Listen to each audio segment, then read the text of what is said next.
नमस्कार दोस्तों, मैं हूं दीपक सिंह, दैनिक स्टेट समाचार से। 75वें गणतंत्र दिवस की आप सभी लोगों को हार्दिक शुभकामनाएं। आज जम्मू वासियों के लिए सुबह से ही खुशखबरियां आ रही हैं, लेकिन एक ऐसी खबर हमारे सामने आई है जो चौंकाने वाली है।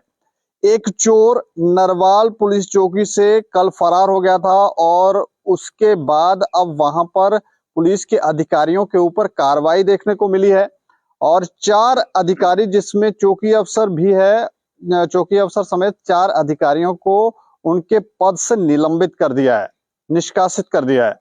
इस पर बात करेंगे। आज हमारे साथ हमारे सीनियर डिप्टी न्यूज एडिटर, ज्यादातर तो आपने यहाँ फोन लाइन पर इनको सुना होगा, लेकिन आज यहाँ पर मौजूद हैं, इनसे बात करेंगे। गोविंद चौहान जी, अच्छा, मैं जानना चाह रहा हूँ, ये जो कार्रवाई हुई है, पहले तो पूरी डिटेल में बताएं कि चोर कैसे भागा, क्या हुआ और किन के ऊपर कार्रवाई हुई है।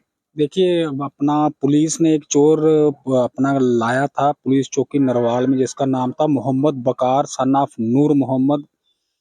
ये रजौरी का रहने वाला था। पिछले साल एफआईआर नंबर 337 इसके खिलाफ दर्ज हुई थी, जिसमें अंडर सेक्शन 457, 380, 379 में चोरी के मामले में ये शामिल था जी। तो इस चोर की पूछताछ चल रही थी। तो कल मतलब कि हम ये कहें 24 और 25 के दरमियानी रात को ये बंदा चोर किसी तरह पुलिस कर्मियों को गच्चा देकर पुलिस हवालात से फरार हो गया। अच्छा।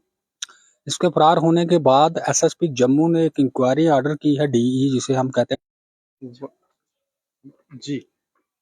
इसमें हरजिंदर सिंह चौकी अफसर, selection grade constable Shabir Ahmad, selection grade constable Javed Iqbal और selection grade constable Mohammad Rafiq, इसके अलावा एसपीओ मोहम्मद शकील, शमशेर सिंह एसपीओ, इन सारे के सारे 6 बंदों को पुलिस लाइन में अटैच किया गया है। मामला ये है कि इनकी ये पाई गई है कि कमी पाई गई है कि इनकी ड्यूटी के दौरान कैसे एक बंदा हवालात को तोड़कर तो नहीं कह सकते, हवालात से कैसे भाग गया ये एक बंदा। मतलब एक सवाल भी, कैसे भाग कैसे सकता है? लॉकअप से भाग गया? ऐसे रामगढ़ से देखा था हमने, वहां तो गैंगस्टर जो था वो भी हत्यारा था, वो भाग गया था वहां से। देखिए, इस समय सुरक्षा व्यवस्था कड़ी है। हमारे प्रदेश की गणतंत्र दिवस है, तो चौकी में स्टाफ तो होता ही होता है, लेकिन सड़कों पर भी स्टाफ है। अगर हमें सुरक्षा चाहिए तो सड़कों पर भी स्टाफ होता है। ऐसे में अगर सड़कों पर स्टाफ होता है तो कुछ ना कुछ कहीं ना कहीं कमी रही होगी। इसलिए 4 लोगों को सस्पेंड किया गया है, 2 एसपीओ को भी पुलिस लाइन में अटैच किया गया है। कुल मिलाकर बात यह है कि ये जो चोर है, जो भागा है चोर, इसके खिलाफ तो पहले 337 2023 में मामला दर्ज हुआ था जी। अब भागने के बाद इसके खिलाफ त्रिकुटा नगर पुलिस स्टेशन में FIR number 22/2024 under section 224 IP से रजिस्टर्ड हो गई है उसके भागने की। अब इस चोर पे 2 मामले दर्ज हो गए। ये जो चोर है, ये नॉर्मल चोर नहीं, शातिर चोर है, किसकी काफी दिनों से तलाश चल रही थी। इसके साथियों को पहले नरवाल पुलिस ने पिछले साल ही पकड़ा था। अब इसको ये पकड़ में आया था और अब फिर से फरार हो गया है। जी। चुराया क्या क्या क्या चोरियां की हैं, इसकी भी कोई जानकारी नहीं? देखिए, एक बड़ा चोर है। जितनी जानकारी जितनी मुझे इल्मियत है इसके बारे में, एक बड़ा चोर है। इसने किसी के घर से पिस्टल, गहने और कैश चुराया था। उस समय ये तीन चार लोग थे, बाकी सभी को पकड़ लिया गया था। ये एक चोर रह गया था जिसको पुलिस ने अभी पकड़ा था। तो ये चोर शातिर चोर है, लंबे समय से फरार चल रहा था, ये अभी पकड़ में आया है।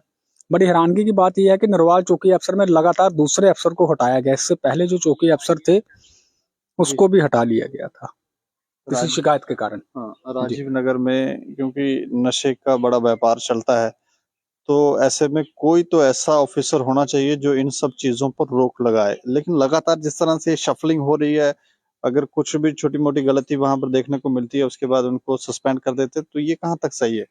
देखिए, हम लोग सोचते हैं कि शायद पुलिस के पास कोई जादू की छड़ी है, पुलिस अधिकारियों की कमी रहती ही है। मामला ये है कि हर अफसर जो होता है वो अपने आप में होशियार होता है और काम करने में काबिल होता है। ऐसे में हम किसी अफसर पे ये आरोप नहीं लगा सकते कि वो अफसर जो है वो कम काम करता है। कहने का भाव ये है कि अगर लोगों को भी इसमें जागरूक होना जरूरी है। अगर कहीं पे कोई हॉटस्पॉट है, मैं नशा कहीं पे चल रहा है, बिक रहा है, तो लोगों को भी जागरूक होना पड़ेगा। लोगों को इस बारे में बताना पड़ेगा कि उस जगह पे हो रहा है ये सब कुछ, तभी पुलिस कार्रवाई करेगी। पुलिस का हर अधिकारी काबिल अफसर होता है, इसलिए तो विभाग में आता है वो। जी।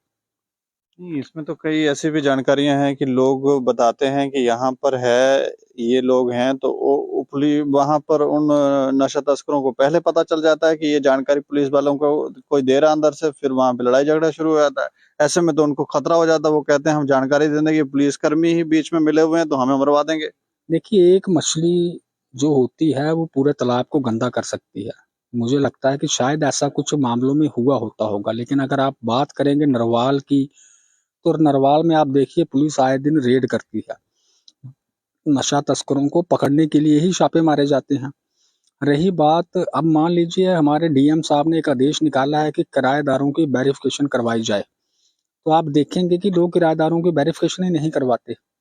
अगर वो वेरिफिकेशन करवाएंगे तो पता चलेगा कि कौन कहाँ पे रह रहा है। इसलिए मुझे लगता है कि लोगों को अपना फर्ज निभाना चाहिए। पुलिस तो निभा ही रही है, जनता को भी अपना फर्ज निभाना चाहिए। हर मामले में पुलिस को सूचित करना चाहिए। अगर एक जगह से बात लीक हो रही है तो आला अधिकारियों को सूचित करना चाहिए, तो ही नशे पे रोकथाम, चोरियों पे रोकथाम और क्रिमिनल एक्टिविटीज पे रोकथाम लगेगी। जी। मतलब अब 4 अधिकारी हटा दिए हैं। जी, 1 चौकी अफसर, 3 सिलेक्शन गेट कांस्टेबल, 2 एसपीओ में कुल कुल मिलाकर 6 बंदों को चौकी से लाइन में हाजिर किया गया। 6 बंदूक। हाँ, लाइन में हाजिर कर दिया गया। चलो, शुक्रिया हमें जानकारी देने। शुक्रिया, शुक्रिया। तो ये गोविंद चौहान जी थे जो हमें जानकारी दे रहे थे, लेकिन अच्छी खबरें तो सुबह से आ ही रही थी, लेकिन उसमें एक दुखद खबर भी ये सामने आई है और चोर चौकी से फरार हो गया। ये भी एक बड़ा सवाल है कि आखिर कैसे हो गया। इस खबर के ऊपर आप प्रतिक्रिया रखें और देखते रहें दैनिक सवेरा समाचार। मुझे और मेरे सहयोगी राजीव गुप्ता को दें इजाजत। नमस्कार।